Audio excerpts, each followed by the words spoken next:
Indiana Jones is back one last time to try to stop the Nazis from taking over the world yet again. I have been a fan of Indiana Jones my entire life. Each movie captures that adventure spirit, and the score, mixed with the visuals and the charm of Harrison Ford, makes them all feel like comfort food. You know what you're going to get, and you know that even if it isn't anything too fancy, you're going to enjoy it. Now, we didn't need a fifth Indiana Jones film, and honestly, we didn't need a fourth Indiana Jones film. The original trilogy was perfect, but getting any new Indiana Jones is better than never getting new Indiana Jones again. Now, this is the first time that Steven Spielberg did not direct. This time it was James Mangold, who somehow made this movie feel more like a Spielberg movie than Indiana Jones 4, which actually was a Spielberg movie. While The Dial of Destiny still used some CGI and chose green screen over real locations in a lot of scenes, I think that the CGI and green screen technology has progressed enough since 2008's Kingdom of the Crystal Skull that it doesn't bother me nearly as much. Now, as far as the story goes, it was nothing too new. This time Jones is old, and the story takes place in 1969 instead of the 1930s, like the prior films did. But since the main bad guys were still the Nazis, and other than the single scene with the parade welcoming home Apollo astronauts, nothing about this felt like it took place in a different time. But that's kind of a good thing. Indiana Jones is timeless, so no matter when it happens, the story is always exciting. Mads Mikkelsen is a great actor, and I like him in everything that I've seen him in. So it was only fitting to make him the big bad Nazi in this. Now, of course, the ultimate big bad Nazi is Adolf Hitler, but there are a few scenes in this movie that let the audience know that maybe Mikkelsen's character is even a worse Nazi than Hitler. The other new addition is Phoebe Waller-Bridge, who I know from her TV show Fleabag. Now, she portrays Jones's goddaughter here, and while her and Ford play well off of each other, her character seemed a little bit too close to her Fleabag character, and it kind of took me out of some of the scenes. The intro to The Dial of Destiny takes place on a train, and it is so action-packed that it felt like it should have been the climax to the movie, not the intro. Now, while the climax definitely took Indiana Jones to somewhere we've never seen him before, from a purely action point of view, nothing ever tops the opening number. Now, I did appreciate the real climax and how the movie ended quite a bit as well. The thing is, you can't think too hard about what happened or the story completely falls apart. And in my opinion, Indiana Jones isn't the type of movie that needs to make 100% logical sense.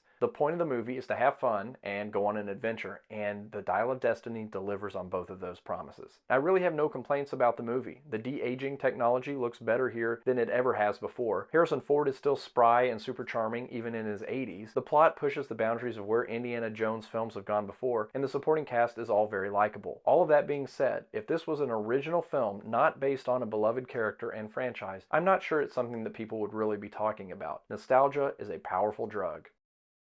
De-aging 80-year-old actors, retiring, riding a horse through a confetti-filled parade, running on top of a night train, spending the day at sea, trying to out-Nazi Adolf Hitler.